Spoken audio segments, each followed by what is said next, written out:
Internet की ना अपनी एक भाषा है जो हर पल हर सेकंड बदल रही है। और ये जितनी ज़रूरी है उतनी ही कंफ्यूजिंग भी हो सकती है। तो क्या सब तैयार हैं इस डिजिटल कोड को तोड़ने के लिए? चलिए शुरू करते हैं। जरा स्क्रीन पर इस मैसेज को देखिए। अगर ये देखकर थोड़ा सिर घूम रहा है तो कोई बात नहीं, चिंता मत कीजिए। इस तरह के कोड्स ना अब हमारी डिजिटल बातचीत का एक बहुत ही आम हिस्सा बन चुके हैं। अगर कभी भी ऑनलाइन शॉर्टकट्स और इन एक्रोनिम्स के बीच में खोया हुआ सा महसूस हुआ है तो हाँ, ये विश्लेषण बिल्कुल इसी गुत्थी को सुलझाने के लिए है। हम सब मिलकर इस कोड को तोड़ने वाले हैं। लेकिन घबराने की कोई बात नहीं है। पता है क्यों?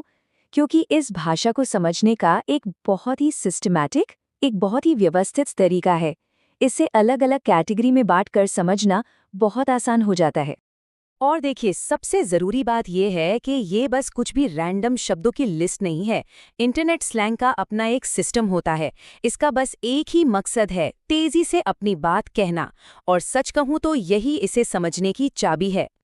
तो ठीक है, सबसे पहले बात करते हैं पहली कैटेगरी की। ये वो शब्द हैं जो हमारी रोज़ाना की बातचीत में सबसे ज़्यादा इस्तेमाल होते हैं। ये 4 शब्द किसी भी डिजिटल बातचीत के फ्लो को कंट्रोल करते हैं। जैसे IDK यानी मुझे नहीं पता, बातचीत को एक तरह से रोक सकता है। BTW मतलब वैसे, टॉपिक ही बदल देता है। TTYL यानी बाद में बात करते हैं, बातचीत खत्म करने के काम आता है। और ASAP जितनी जल्दी हो सके किसी भी बात में अर्जेंसी डाल देता है। अच्छा, इसी तरह कुछ और ज़रूरी टर्म्स भी हैं। BRB का मतलब है मैं बस अभी आया। OMW मतलब मैं रास्ते में हूँ। GTG मतलब अब मुझे जाना होगा। और LMK यानी मुझे बताना, ये तब इस्तेमाल होता है जब किसी से कोई जानकारी चाहिए होती है। अब आते हैं अगली कैटेगरी पर, जो ये दिखाती है कि कैसे स्लैंग हमारी कॉम्प्लेक्स फीलिंग्स को जाहिर करने के लिए कमाल के शॉर्टकट्स देता है। अब देखिए, दोनों का मतलब तो हंसना ही है, लेकिन इनकी इंटेंसिटी में ज़मीन आसमान का फ़र्क है। LOL मतलब एक हल्की मुस्कान, या चलो ठीक है, सामान्य हंसी। लेकिन LMAO का इस्तेमाल तब होता है जब कोई चीज़ इतनी ज़्यादा मज़ेदार हो कि हंसते हंसते पेट में दर्द हो जाए। हकीकत तो ये है कि हंसी का एक पूरा स्केल बना हुआ है, एक पूरी हायरार्की है। ये LOL से शुरू होता है, फिर आता है ROFL यानी हंसते हंसते ज़मीन पर लोटपोट हो जाना। उसके बाद आता है LMAO और सबसे ऊपर है ROFMAO, जिसका मतलब है हंसते हंसते बस पागल ही हो जाना। सिर्फ हंसी ही नहीं, जब अपनी राय देनी हो ना, तब भी टोन में काफ़ी फ़र्क आ जाता है। IMO का मतलब है मेरी राय में, जो काफ़ी सीधा और डायरेक्ट है। वहीं IMHO यानी विनम्रता से कहूँ तो मेरी राय में थोड़ा ज़्यादा विनम्र और पोलाइट तरीका है अपनी बात रखने का। और भी हैं कुछ आर्म एक्रोनिम्स। SMH का इस्तेमाल निराशा या अविश्वास जताने के लिए होता है, जैसे सिरिलाते हैं ना यार। TBH मतलब ईमानदारी से कहूँ तो। NGL भी कुछ वैसा है, सच कहूँ तो झूठ नहीं बोलूंगा। और IKR ये तब इस्तेमाल होता है जब किसी की बात से 100% सहमत हो। हाँ यार, पता है मुझे। अब एक बहुत ही ज़रूरी चीज़ पर आते हैं, कॉन्टेक्स्ट। मतलब कोई ऑनलाइन है कहाँ, इस पर बहुत कुछ निर्भर करता है। काम, सोशल मीडिया और गेमिंग की दुनिया में इस्तेमाल होने वाला स्लैंग काफ़ी अलग होता है। इस टेबल को देखिए, ये बिल्कुल साफ कर देती है कि कॉन्टेक्स्ट कितना ज़रूरी है। ऑफिस में WFH यानी घर से काम करना और EOD यानी दिन के आखिर तक जैसे शब्द खूब मिलेंगे।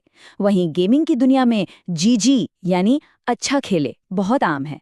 और सोशल मीडिया पर तो GOAT यानी ग्रेटेस्ट ऑफ ऑल टाइम और FYP यानी फॉर यू पेज जैसे शब्द छाए रहते हैं। हाँ, ये एक बहुत ज़रूरी वार्निंग है। NSF का मतलब है नॉट सेफ फॉर वर्क, मतलब कोई ऐसी सामग्री जो ऑफिस या किसी पब्लिक जगह पर देखने के लिए ठीक नहीं है। ये टैग किसी को भी एक अजीब, अनकंफर्टेबल सिचुएशन से बचा सकता है। यहाँ तक तो सब ठीक चल रहा था, पर फिर इंटरनेट पर कुछ ऐसा भी दिख जाता है। इसे देखकर क्या लगता है? क्या मतलब हो सकता है इसका? जी हाँ, इसका पूरा मतलब है, वैसे मुझे लगता है मैं तुमसे प्यार करने लगा हूँ। ये दिखाता है कि इंटरनेट का ये शॉर्ट हैंड कितना एक्सट्रीम और कभी-कभी कितना मज़ेदार हो सकता है। तो इन सब बातों का क्या मतलब है? ये सिर्फ कुछ मज़ेदार शॉर्टकट्स तो है नहीं। इंटरनेट स्लैंग हमें कम्युनिकेशन के बारे में कुछ बहुत गहरा बताता है। पता है, इंटरनेट स्लैंग की दुनिया कितनी बड़ी है? स्रोत सामग्री के मुताबिक 250 से भी ज्यादा ऐसे शब्दों का जिक्र है और ये लिस्ट तो हर रोज लंबी होती जा रही है। तो सबसे बड़ी बात जो हमें समझनी है वो ये है कि स्लैंग का इस्तेमाल करना कोई आलस या भाषा को खराब करना नहीं है। ये डिजिटल दुनिया में तेजी और कुशलता से एक दूसरे से जुड़ने का एक तरीका है।